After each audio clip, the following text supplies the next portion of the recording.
Well, somebody's finally going to do it. They're going to be putting the most powerful Radeon iGPU in a handheld, and it just happens to be GPD with the upcoming Win 5. Recently, GPD posted this video up on their YouTube channel. It's Black Myth Wukong running on a prototype of the upcoming Win 5.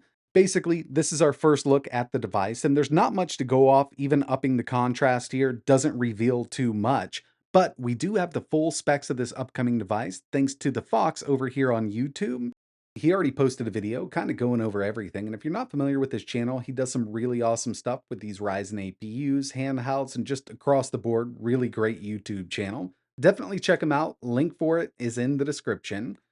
If you're familiar with GPD, you kind of know what's going on here with the Win 5. But if not, GPD is kind of a boutique handheld mini laptop company. They make some really awesome products. Usually I can get my hands on the stuff before it releases. Hopefully I'm going to be able to do that with the Win 5.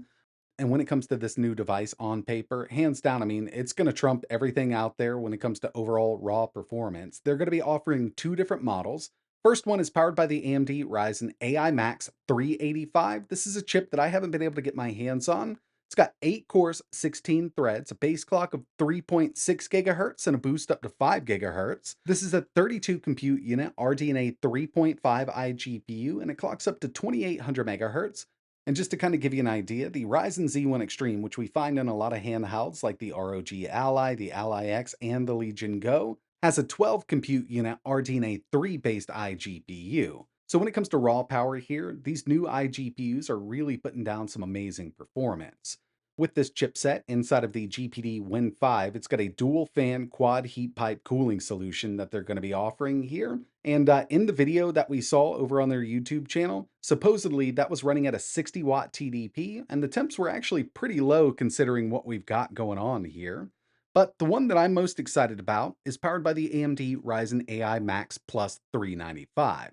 This is a chip that I've extensively tested on the channel. 16 cores, 32 threads. It's got a base clock of 3 gigahertz and a boost up to 5.1. But that's not what really makes this special. What makes it a really good chip is the iGPU. It's known as the Radeon 8060S. 40 compute units up to 2900 megahertz, and at the correct wattage, this performs on par with something like an RTX 4060 laptop GPU or even a desktop variant of the Radeon RX 7600 non-XT model. So yeah, I mean, for an iGPU, it's definitely the most powerful that we've seen so far. And it looks like both of these variants are going to be using that dual fan quad heat pipe cooling system. You can pick this up with either 32, 64, or 128 gigabytes of LPDDR5X RAM running at 8,000 megatransfers per second.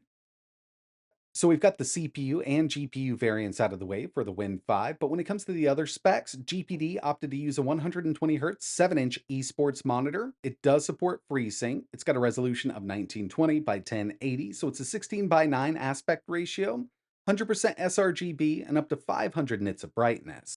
It's also going to have one USB 4 port running at a 40 gig protocol, one USB Type-C 3.2 port, one USB 3.2 Gen 2 Type A port, a 3.5 millimeter audio jack, DC power input up to 180 watts, and this should come with that 180 watt power supply. It's got a micro SD card slot, and internally, it'll have a 2280 M.2 SSD. It's a PCIe 4.0 drive. And one really cool thing that they've added here is a mini SSD slot. So this is PCIe Gen 4, anywhere from 512 up to 1 terabyte. And these are relatively new to the market. They're around the size of a micro SD card, but they offer some serious speeds. In the GPD Win 5, they're talking up to 1600 megabytes per second, but they have tested some of these up to 3200 megabytes per second, which is pretty crazy for a drive this small. So it looks like GPD is going all out with this handheld, but one of the main concerns we all have when it comes to a handheld is battery life, and GPD has come up with a really awesome idea, an 80 watt hour external removable lithium ion battery. So it does look like this is dual mode backpack mountable battery, so it'll snap onto the back. It supports wired charging, and I'm not sure if the battery itself has a plug in it so you could charge it while it's out of the unit. I think that would be pretty cool, and then kind of give us the option to buy an extra battery. That way we've got one ready to go. We could mount it up and just keep playing. And right now they're claiming that that 80 watt hour battery with intense operation, playing AAA games at a higher wattage, 2 hours, moderate usage, 3 to 4, and light duty operation, up to 6 hours of runtime. Now we know that the Max Plus 395 is a great performing chip on the CPU and GPU side. And for the most part, with most of the devices that we've seen this in, we run them at a much higher wattage than we would in a handheld. But that doesn't mean it can't perform really well at lower wattages. I wanted to show you a little bit of gameplay here. This is the Max Plus 395. RAM is running at 8,000 megatransfers per second. Up in the top left-hand corner, I've got Afterburner running, and we're at a 25-watt TDP.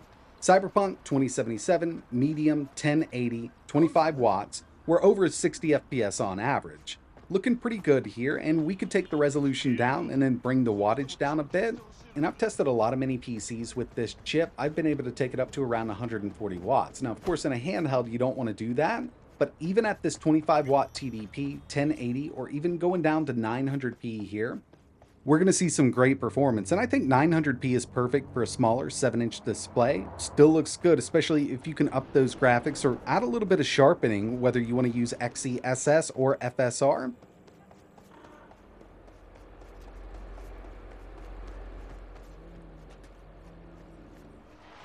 And there are AAA games that you can run at a 15-watt TDP and still see really awesome performance. Here's Forza Horizon 5. I know it's not the hardest game to run. We're at medium settings, 1080p, no FSR, there's no scaling going on here. We're getting over 90 FPS on average at a 15-watt TDP with this chipset here. And of course, the Z1 Extreme can actually run this game really well at a 15-watt TDP, but most of the time I drop it down to 900p. With this, we're at 1080 and seeing absolutely amazing performance, and it really only goes up from here, even all the way up to a 65-watt TDP on this chip. So yeah, I'm actually really excited about the Win 5, but I don't think this handheld's going to be cheap at all. If we take a look at devices powered by the Max Plus 395 right now, they range anywhere from $999 up to around $2,000 depending on, what make and model mini PC or even tablet style device that you're picking up with that chip. So something like this isn't going to be able to match the Steam Deck's price, but it's still really awesome to see something come to market with this chipset and have the removable, swappable battery on the back. But that's going to wrap it up for this one. I really appreciate you watching. Kind of just wanted to get this out of the way. As soon as we get more information on this thing, I will post it up in my community section. But I'd love to know your thoughts in the comments below. I mean, at the right price point, would this be something you'd be interested in? Do you want a bigger screen, different layout? Let me know your thoughts down below. And like always, thanks for watching.